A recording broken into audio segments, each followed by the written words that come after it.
ចិនដាដល់ប៉ោះស្លុតលឺសំឡេងក្រកំភ្លើងចិត្តខ្ញុំសែនដល់ធុតដែលគិតដល់បងកងគាត់ដែលគាត់នៅជួមុខតើសុខទុកយ៉ាងណាសូមទេវតាជួយថែរក្សាសូមទេវតាលោកបើកនេត្រាមើលស្រុកខ្មែរដែលកំពុងតកខាពួកសត្រូវវាកំពុងវិបហាតើរឿងនេះជាកំហុសអ្នកណាសូមពិភពលោកជួយពិចារណាឲ្យចិត្តខ្ញុំបានស្បើកទុកខាកងពលស័ព្ទជាខ្ញុំយ៉ាងណាពួកអ្នកឯងពិតជាបាបសា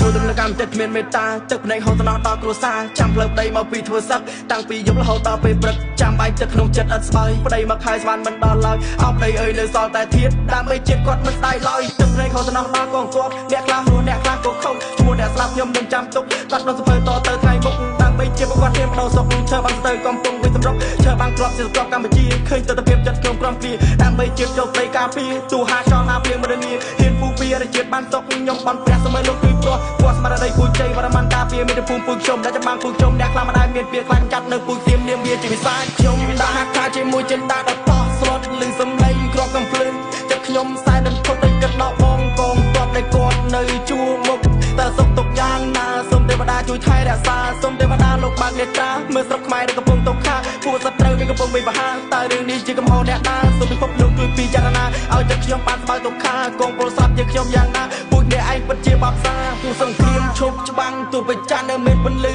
តែខ្ញុំនៅទីនេះក្នុងចិត្តខ្ញុំនៅតែឈឺក្នុងចិត្តខ្ញុំនៅតែព្រឺកូនខ្មែរចំនួនក្រោយអ្នកត្រូវតែដឹងឮអ្នកត្រូវតែឈឺចាប់ថាវិនិច្ឆ័យនៃសង្គ្រាមអ្នកណាជាអ្នកបង្កើតអ្នកណាជាអ្នកចាប់ផ្ដើមហើយអ្នកណាជាអ្នកធានទានលើកដៃទូដល់ប៉ានខ្ញុំប្តឹងទៅទេវតាសូមឲ្យលោកជួយបាននេត្រាថានេះកំហុសអ្នកណាខ្ញុំសូមគោរពជំនះដល់អ្នកដែលចែកឋានហើយចូលរួមសោកស្ដាយដល់ឪពុកនិងម្ដាយចិត្តខ្ញុំជាទាហានតួស្លាប់ខ្ញុំមិនស្ដាយដើម្បីជាតិសាសសុខចិត្តយកធាតជូនម្ដាយខ្ញុំដាក់ហាក់ថាជាមួយចិនដាដល់ប៉ោះស្លុតលឺសំឡេងក្រកំភ្លើងចិត្តខ្ញុំសែនដល់ធុតដែលគិតដល់បងកងគាត់ដែលគាត់នៅជួមុខតើសុខទុកយ៉ាងណាសូមទេវតាជួយថែរក្សាសូមទេវតាលោកបើកនេត្រា